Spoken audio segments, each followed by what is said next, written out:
There was nothing comparable to this prior to 2014. Nothing. This is the most evil government that we have ever seen in this country or perhaps anywhere in the world.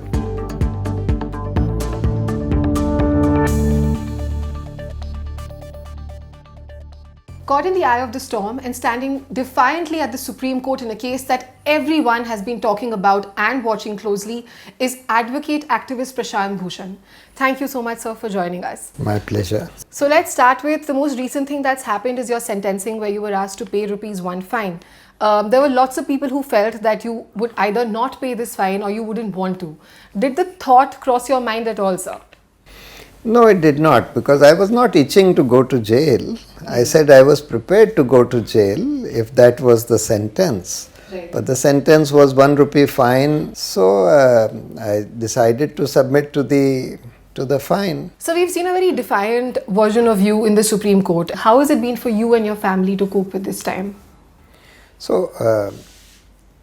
some members of my family were a little worried. Okay. As to what would happen, especially by the prospect of my being sent to jail. Right. But my father was not worried, and I was also not worried, because I had looked at the possibility of going to jail, and I said, all right, so many people go to jail. My grandparents had gone to jail for more than a year during the independence movement. All these Bhima Koregaon people are in jail for two years, etc.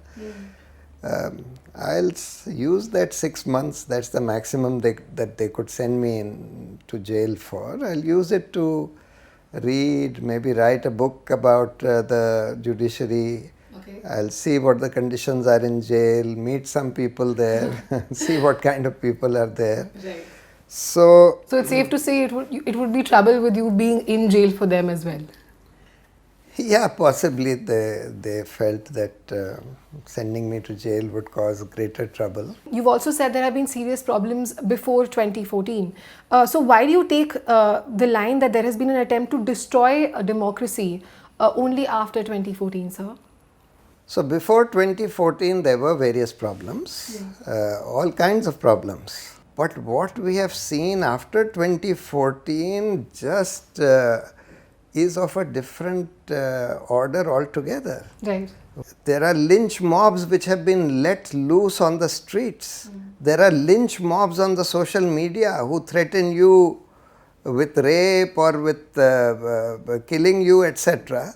The media, the mainstream media has been taken over and used to spread communal hatred, used to spread falsehood, so that people cannot distinguish between what is true and what is false.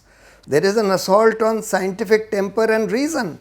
The Prime Minister himself propagates all kinds of nonsense, that there is no such thing as climate change, that Lord Ganesha's trunk was stitched by a piece of plastic surgery, where his ministers say, go Corona, go, that this will make Corona go away. So therefore, this is an assault on our whole scale, assault on our society. There was nothing comparable to this prior to 2014, nothing. Right. This is the most evil government that we have ever seen in this country or perhaps anywhere in the world. Should young lawyers and journalists and activists who look towards the Supreme Court as a ray of hope, to sort of bring balance and ensure rule of law, do you feel that we need to stop looking at the Supreme Court? The time has come to stop looking at the Supreme Court for hope? No, I don't think so at all. Okay. If that were the case, I would have also given up hope. My criticism about the judiciary is only in the hope that there will be reform. We can't give up hope. We can't become cynical. We have to keep working at it, especially young people and young lawyers who are the main stakeholders as well. See, their whole life and their career is before them, and it's going to be before this judicial system. So if this judicial system is non-functional or corrupt, etc., everybody will suffer, most of all they. Recently, some of the high courts have given some very, some judgments through which people have started to get that hope, in the sense of Kafil Khan and the Allahabad High Court or Delhi High Court with Devangana Kalita, the Pinjra Tod member, her bail. Do you think the Supreme Court can play a very important role here, or should play an important role here in setting a precedent to, to protect the right to dissent, or should they leave it to the High Court, sir? No, I think they need to play a very important role. And one of the things that the Supreme Court needs to do is to re-examine the constitutional validity of UAPA. Right. In my view, it's a totally unconstitutional law. Unfortunately, they held it to be constitutional, but I think that judgment needs to be re-examined. Okay, you're often viewed as a troublemaker by people, somebody who is a serial PIL filer, now even part of a lobby allegedly which seeks to influence the judiciary. Given the sheer number of cases, the number of PILs that you've filed over the years, do you think there is any merit to these claims? So these kind of statements are made by those people who are at the receiving end of my PIL. See, unfortunately, we are seeing such high levels of corruption in this in our society that it calls for a lot more public interest cases. I can only take up those which is within my capacity. Okay. And I try and prioritize them and take up what I consider to be the most important.